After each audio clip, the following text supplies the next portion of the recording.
Olá, meus alunos. Estou fazendo aqui um vídeo só para dar algumas explicações sobre aquele exercício que eu passei sobre DVA e DFC, e DFC. Então, a intenção era realmente fazer com que vocês procurassem estudar, procurassem ler, procurassem resolver. Recebi alguns e-mails dizendo alguns alunos dizendo que não estavam conseguindo bater e tal. Normal, porque o exercício que eu passei em sala foi bem mais simples, então a intenção foi essa mesmo, fazer com que vocês fossem atrás, estudassem, tentassem resolver, tá? Mas ele é um pouco difícil mesmo porque você tem que entender, né, a lógica da DFC pelo método indireto, tá? Entender um pouquinho desse exercício que eu tinha passado. Então esse exercício, tem aqui a resolução, né? Tem o livro razão, aqui os eventos, tá? Balanço patrimonial, DRE e DFC pelo método direto, indireto e DVA, tá? Beleza.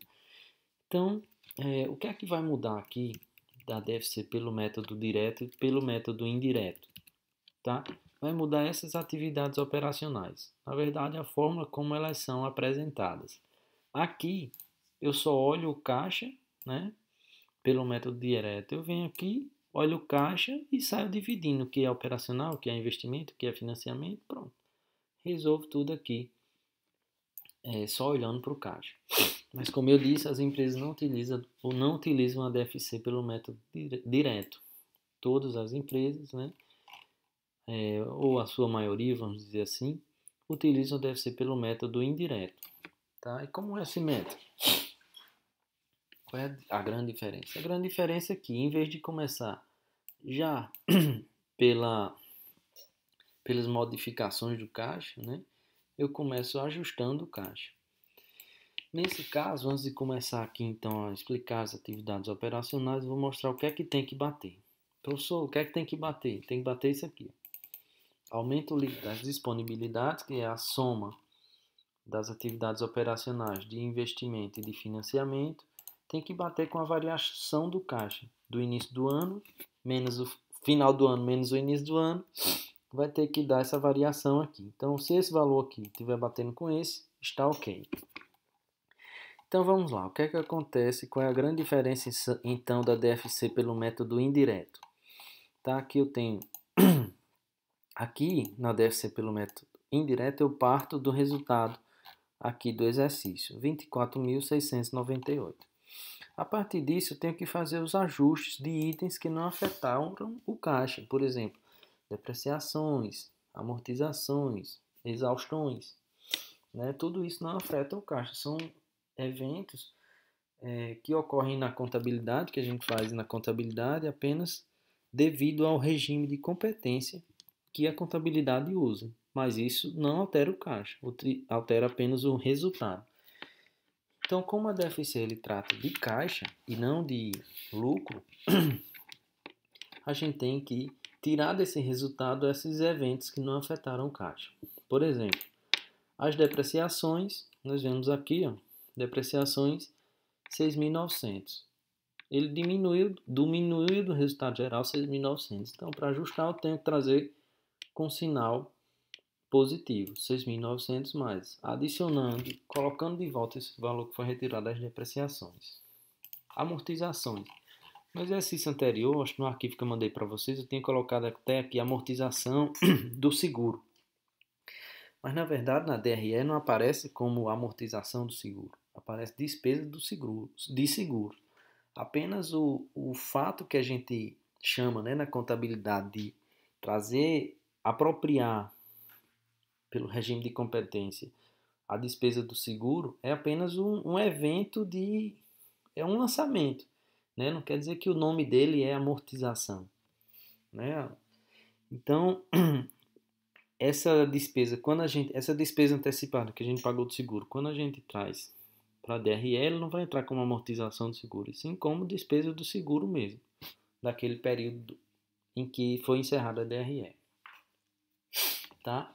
Então, essa amortização que está lá, que estava antes no exercício anterior, ela não vai aparecer aqui porque não foi amortização, tá? Se tivesse exaustão, mesma coisa que a gente teria que fazer aqui, trazer com sinal contrário, tá? Ajustar. Outro ponto que a gente tem que ajustar são os itens que afetaram o resultado, mas não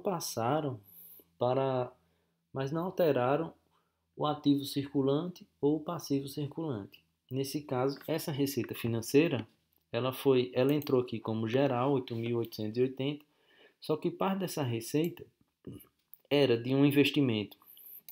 Uma parte foi de um investimento de curto prazo, sendo recebimento de 8% de juros das aplicações, sendo 280 na aplicação de curto prazo e 600 na aplicação de longo prazo. Então, essa partezinha aqui a gente tem que ajustar. 280 da aplicação financeira, ele não faz parte, então, desses movimentos das operações da empresa. Tá? Então, vamos voltar lá para a DFC. Ajustado, então, feito esses ajustes, nós vamos para aquelas variações do balanço patrimonial. O que é que a gente tem de variação? Essas variações aqui vão entrar? Caixa e aplicação financeira? Não, não vai entrar. Porque ela já é o próprio caixa, né? Então, isso aqui eu posso até apagar. Agora, variações em estoques, clientes e seguros a vencer, isso entra sim. Isso faz parte das operações da empresa. Quando a gente está tratando das operações das empresas, a gente está tratando desse grupo aqui do balanço patrimonial. E a gente está só ajustando o lucro, então, em função das operações da empresa. Então, vamos lá. Primeira variação aqui, eu tenho de clientes que não tinha nada em X1 e agora tem X2. Então, foi uma variação positiva, né? O que é que aconteceu aqui? A lógica da DFC é que a gente entenda como foi a movimentação de recursos dentro das operações da empresa. Se o cliente aumentou 23 mil, quer dizer que houve um uso do recurso da empresa em 23 mil. Se usou, houve uma saída de recurso. Vamos dizer para essa conta, houve uma saída de recurso do caixa para essa conta aqui.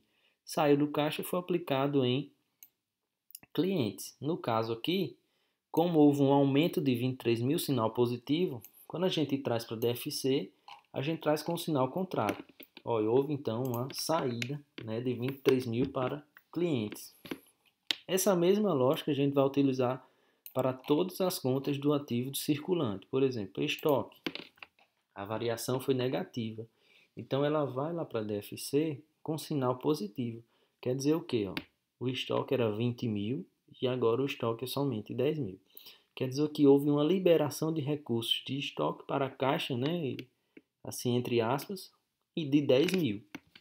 Então, como a variação foi negativa, reduziu aqui o caixa, quer dizer que entrou recurso, aumentou o recurso do caixa. Por isso que na DFC ele vem com sinal positivo, tá? Lá era negativo, variação negativa, vem para a DFC com sinal positivo. Seguros a vencer, justamente aquela partezinha da amortização do seguro, tá? Seguro houve um aumento, né, de 1.500. Então, lá na DFC a gente traz foi aumento, então a gente traz aqui negativo. Vamos agora para as contas do passivo circulante. Do passivo circulante nós temos fornecedores, duplicados a pagar e tal. E aí vem. A lógica agora é um pouco diferente do que a gente viu aqui do ativo circulante. Qual é a lógica então no passivo circulante? Se uma variação, por exemplo, em fornecedores era 14 mil e agora é 8 mil em X2, ocasionando uma variação negativa de 6 mil. Quer dizer o seguinte, se o fornecedor diminuiu minha obrigação. Se diminuiu minha obrigação com aquele fornecedor, quer dizer que eu utilizei recursos, né, da empresa, recursos por caixa ou aplicação financeira para liquidar esse fornecedor. Então, se a variação foi negativa, né, diminuiu, esse sinal vai pelo mesmo sinal lá para a DFC. Então, quer dizer que houve uma utilização de caixa de recursos em 6 mil. Então, a lógica, veja só, a lógica aqui é trazer no mesmo sinal essas variações para a DFC pelo método indireto, tá? Aí vem o seguinte, próxima continha é a duplicatas a pagar. Duplicatas a pagar teve uma variação negativa de 12 mil, utilizou o recurso aqui, ó, para pagar essa duplicata em 12 mil. Ah, professor, mas pelo exercício aqui não está aparecendo 12 mil. Não, porque esse 12 mil, ele se refere à aquisição de um imóvel. Então, se for a aquisição de um imóvel, ele vai aparecer aqui na atividade de investimento, tá certo? Então, como é que eu ia saber isso? Pagamento no valor de 12 mil referente à aquisição de imóvel. Então, por aí vocês iriam saber por que é que ele não está lá no operacional e sim nas atividades de investimento, tá? O que é que a gente tem mais então? Depois de fornecedores duplicados a pagar, que não entra porque vai para a atividade de investimento, impostos a pagar. O que é que aconteceu com o imposto? Aumentou, né? 16.993 e aqui salários a pagar também aumentou. Vai para a DFC, como ela é do passivo circulante, pelo mesmo sinal. Impostos a pagar e salários a pagar, tudo com sinal positivo. Com isso, né, o que acontece? O que é que ainda sobra aqui do passivo circulante? Sobra dividendos a pagar. Professor, por que dividendos a pagar não foi lá para a DFC? Ah, porque o dividendos a pagar é uma destinação do lucro. E o que a DFC ajusta não é as destinações, e sim o lucro do final do exercício. Ou seja, esses dividendos a pagar já foi apurado depois desse resultado. Então isso aí não importa para a gente. O que importa são os ajustes desse resultado líquido. O que aconteceu daqui para frente, se ele foi destinado, se ele foi distribuído, se ele foi destinado para alguma reserva, isso aqui não importa para a DFC. Ok? Então com isso, a gente fecha aqui, ó, somando tudo, né, a gente tem o resultado das atividades operacionais, o mesmo valor da DFC pelo método direto. Então, o restante, o que é que sobrou ainda aqui? Vamos olhar então agora para as atividades de investimento. Onde é que a gente vai ver isso agora? Aí a gente vai olhar para cá, né? Nós temos, primeiro, uma aplicação financeira de 8.100. Nesse caso, essa aplicação financeira, a gente vai ter que olhar a razão dela. Nas empresas é assim mesmo também, viu, galera?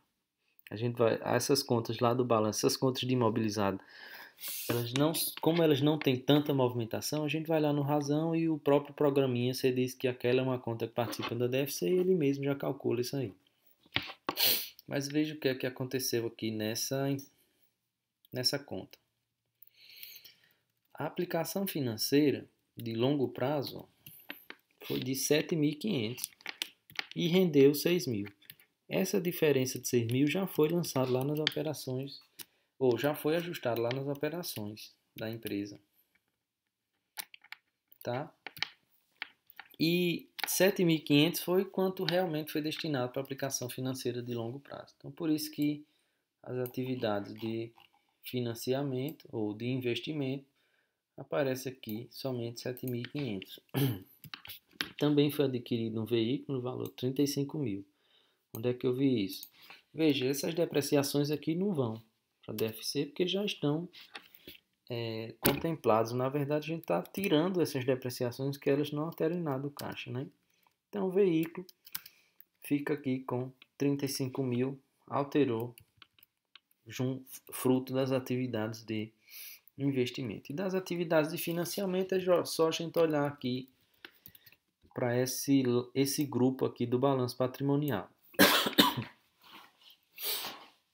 No caso, a gente tem um aumento de 22 mil, quer dizer, sim, o sinal do investimento, ó, houve pagamento de uma duplicata, então realmente saiu recurso do caixa para pagar isso, saiu recurso do caixa para ser aplicado em aplicação financeira de longo prazo, saiu o recurso do caixa para 85 mil. Então, a lógica é o que a gente conhece normal. Mesma coisa aqui para financiamento, só que trocando os sinais. A lógica aqui é o seguinte: financiamento a pagar aumentou 22 mil, quer dizer que entrou mais recurso no caixa, né? Entre aspas. Então, entrou mais recurso, 22 mil positivo também. Outro ponto que aumentou foi o caixa, ou o capital social da empresa. Foi de 50 para 70 mil, entrou mais recurso de 20 mil, também entra aqui nas atividades de financiamento. E essas reservas, professor, não entra não?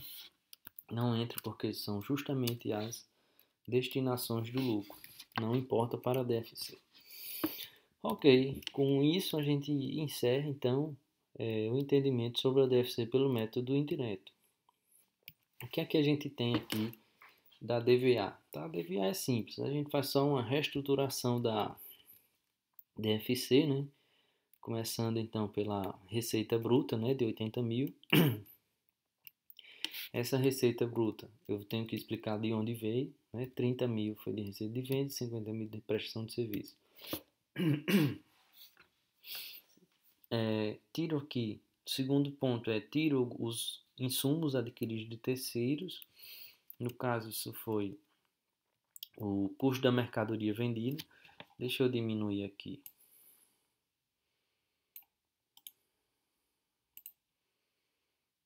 Pronto. No caso, foi o custo da mercadoria vendida, né? Seguros também foi adquirido de terceiros. Água e energia também adquirido de terceiros. Dá igual valor adicionado bruto. Menos as retenções, que aí a gente coloca aqui as depreciações e amortizações. Isso é igual ao valor adicionado líquido gerado pela empresa, né?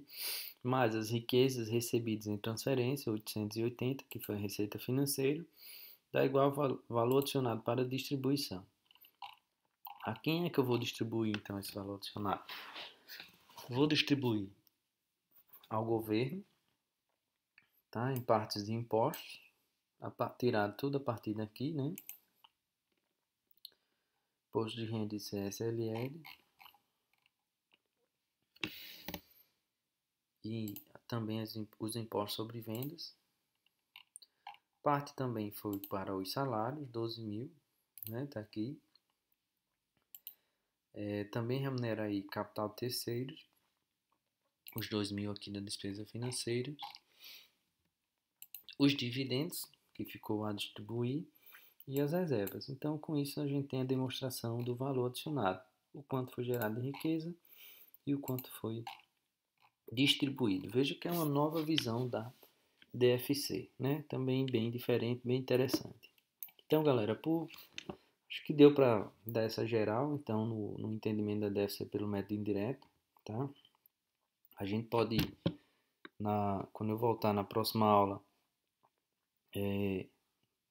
trabalhar um pouco mais essa DFC, tá? Então, a gente vai ter tempo ainda de estudá-la um pouco mais. Bom, então, por enquanto é isso, galera. Quem gostou aí, espero que tenha gostado, espero que tenha esclarecido algumas dúvidas, tá? Tudo de bom para vocês, bons estudos e vamos à luta. Abraço.